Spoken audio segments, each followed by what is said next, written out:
ರಾತ್ರಿ ಸುತ್ತಮುತ್ತ ಮೌನ. ರಸ್ತೆಯ ಬದಿಯಲ್ಲಿ ನಿಂತಿದ್ದ ಒಂದು ಕಾರು. ಹೊರಗೆ ನೋಡಿದವರಿಗೆ ಎಲ್ಲವೂ ಸಾಮಾನ್ಯವಾಗಿ ಕಾಣಿಸ್ತಾ ಇತ್ತು.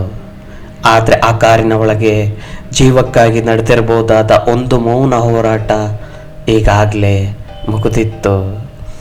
ಸ್ವಲ್ಪ ಹೊತ್ತು AC ಆನ್ ಮಾಡಿ ವಿಶ್ರಾಂತಿ ತೆಗೆದುಕೊಳ್ಳೋಣ ಅಂತ ಮಲಗಿದ್ದ ಅಷ್ಟೇ.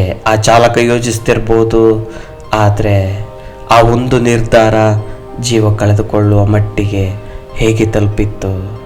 ನಮಸ್ಕಾರ ಸ್ನೇಹಿತರೆ, ನೀವು ನೋಡ್ತಿರೋದು ನ್ಯೂಸ್. ನಾನು ಇವತ್ತು ಕರ್ನಾಟಕದಲ್ಲಿ ಶಾಕ್ ತಂದ ಈ ಘಟನೆ ಬಗ್ಗೆ ಡೀಪಾಗಿ ನೋಡೋಣ. ಕರ್ನಾಟಕದಲ್ಲಿ ವರದಿಯಾದ ಈ ಘಟನೆ ಹಲವರ ಗಮನ ಸೆಳೆದಿದೆ. ಮಾಹಿತಿಗಳ ಪ್ರಕಾರ ಚಾಲಕ ಕಾರಿನೊಳಗೆ AC ಆನ್ ಮಾಡ್ಕೊಂಡು ವಿಶ್ರಾಂತಿ ತೆಗೆದುಕೊಳ್ತಿದ್ದ.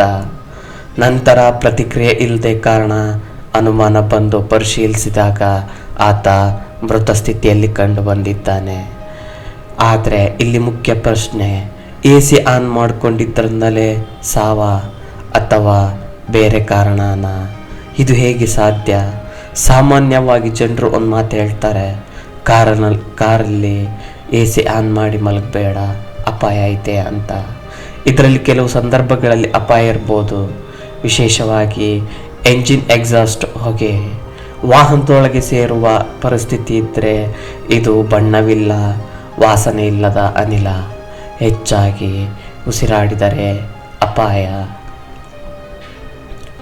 ಆದರೆ ಪ್ರತಿ ಬಾರಿ ಕಾರ್ AC ಆನ್ ಅಂದರೆ ಸಾವು ಅಂತ ಹೇಳೋದು ಸರಿಯಲ್ಲ.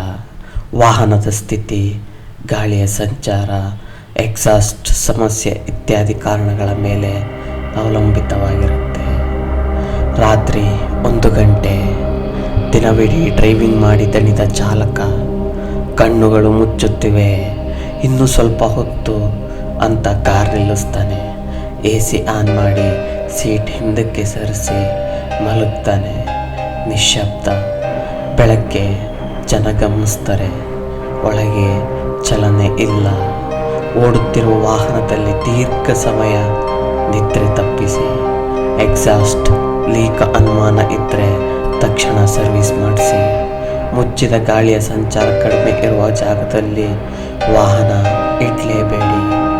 ದಣಿದ್ರೆ ಸುರಕ್ಷಿತ ಸ್ಥಳದಲ್ಲಿ ವಿಶ್ರಾಂತಿ ಪಡೆಯಿರಿ.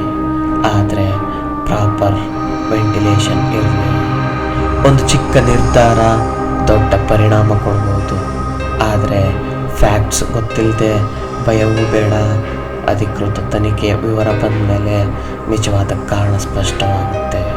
ಇಂತಹ ಡೀಪ್ ನ್ಯೂಸ್ ಅನಾಲಿಸಿಸ್ ಬೇಕಾದರೆ ಲೈಕ್, ಶೇರ್, ಸಬ್ಸ್ಕ್ರೈಬ್